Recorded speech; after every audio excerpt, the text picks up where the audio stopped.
Book X. The Master Shunned. Chapter 1.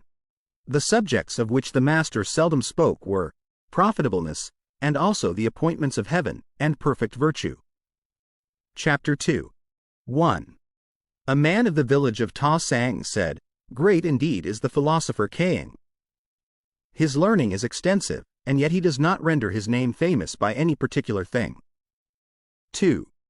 The Master heard the observation, and said to his disciples, "What shall I practice? Shall I practice charioteering, or shall I practice archery? I will practice charioteering." Chapter 3. 1.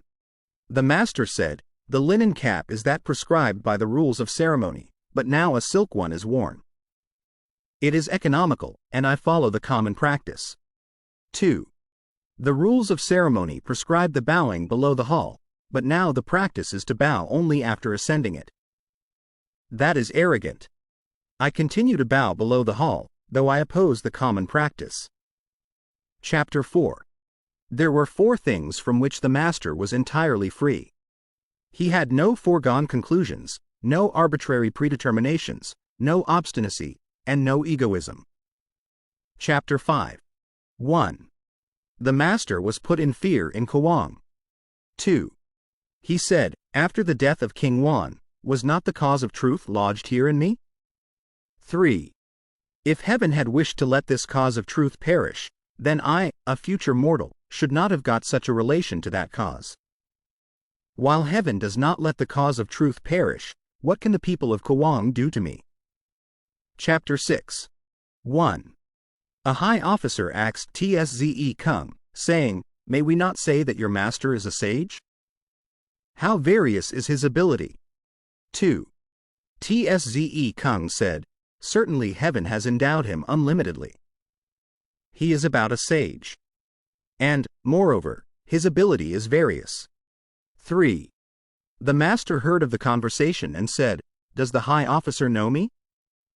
When I was young, my condition was low, and therefore I acquired my ability in many things, but they were mean matters. Must the superior man have such variety of ability? He does not need variety of ability." 4. Lao said, "The Master said, having no official employment, I acquired many arts." Chapter 7. The Master said, "Am I indeed possessed of knowledge? I am not knowing. But if a mean person, who appears quite empty-like, ask anything of me, I set it forth from one end to the other, and exhaust it." Chapter 8. The Master said, "The fang bird does not come. The river sends forth no map. It is all over with me." Chapter 9. When the Master saw a person in a morning dress, or anyone with the cap and upper and lower garments of full dress, or a blind person, on observing them approaching, though they were younger than himself, he would rise up, and if he had to pass by them, he would do so hastily. Chapter 10. 1. Yan Yuan, in admiration of the Master's doctrines, sighed and said, "I looked up to them, and they seemed to become more high. I tried to penetrate them, and they seemed to become more firm. I looked at them before me, and suddenly they seemed to be behind." 2. The Master, by orderly method, skillfully leads men on. He enlarged my mind with learning, and taught me the restraints of propriety. 3. When I wish to give over the study of his doctrines, I cannot do so, and having exerted all my ability, there seems something to stand right up before me. But though I wish to follow and lay hold of it, I really find no way to do so. Chapter 11. 1. The Master being very ill, TSZE Lu wished the disciples to act as ministers to him. 2. During a remission of his illness, he said, "Long has the conduct of you been deceitful. By pretending to have ministers when I have them not, whom should I impose upon? Should I impose upon heaven? 3. Moreover, than that I should die in the hands of ministers, is it not better that I should die in the hands of you, my disciples? And though I may not get a great burial, shall I die upon the road?" Chapter 12. TSZE Kung said, "There is a beautiful gem here. Should I lay it up in a case and keep it? Or should I seek for a good price and sell it?" The Master said, "Sell it. Sell it. But I would wait for one to offer the price." Chapter 13. 1. The master was wishing to go and live among the 9 wild tribes of the East. 2. Someone said, "They are rude. How can you do such a thing?" The master said, "If a superior man dwelt among them, what rudeness would there be?" Chapter 14. The master said, "I returned from Wei to Lu, and then the music was reformed, and the pieces in the royal songs and praise songs all found their proper places." Chapter 15. The master said, "Abroad, to serve the high ministers and nobles. At home, to serve one's father and elder brothers. In all duties to the dead, not to dare not to exert one's self, and not to be overcome of wine.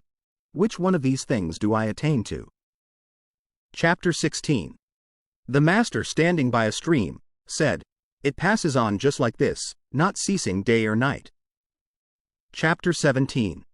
The master said, "I have not seen one who loves virtue as he loves beauty." Chapter 18. The master said, "The prosecution of learning may be compared to what may happen in raising a mound. If there want but one basket of earth to complete the work, and I stop, the stopping is my own work. It may be compared to throwing down the earth on the level ground. Though but one basketful is thrown at a time, the advancing with it is my own going forward." Chapter 19. The master said, never flagging when I set forth anything to him. That is Wei. Chapter 20. The master said of Yen Yuan, "Alas! I saw his constant advance. I never saw him stop in his progress." Chapter 21. The master said, "There are cases in which the blade springs, but the plant does not go on to flower. There are cases where it flowers, but no fruit is subsequently produced." Chapter 22. The master said, "A youth is to be regarded with respect. How do we know that his future will not be equal to our present? If he reach the age of 40 or 50, and has not made himself heard of, then indeed he will not be worth being regarded with respect." Chapter 25. The master said, "Can men refuse to assent to the words of strict admonition? But it is reforming the conduct because of them which is valuable. Can men refuse to be pleased with words of gentle advice? But it is unfolding their aim which is valuable. If a man be pleased with these words, but does not unfold their aim, and assents to those, but does not reform his conduct, I can really do nothing with him." Chapter 24. The master said, "Hold faithfulness and sincerity as first principles. Have no friends not equal to yourself. When you have faults, do not fear to abandon them." Chapter 25. The master said, "The commander of the forces of a large state may be carried off, but the will of even a common man cannot be taken from him." Chapter 26. 1. The master said, dressed himself in a tattered robe quilted with hemp, yet standing by the side of men dressed in furs, and not ashamed. It is you who is equal to this. 2. He dislikes none. He covets nothing. What can he do but what is good? 3. TSZE Lu kept continually repeating these words of the ode, when the master said, "Those things are by no means sufficient to constitute perfect excellence." Chapter 27. The master said, "When the year becomes cold, then we know how the pine and the cypress are the last to lose their leaves." Chapter 28. The master said, "The wise are free from perplexities, the virtuous from anxiety, and the bold from fear."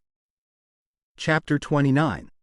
The master said, "There are some with whom we may study in common, but we shall find them unable to go along with us to principles. Perhaps we may go on with them to principles, but we shall find them unable to get established in those along with us. Or if we may get so established along with them, we shall find them unable to weigh occurring events along with us."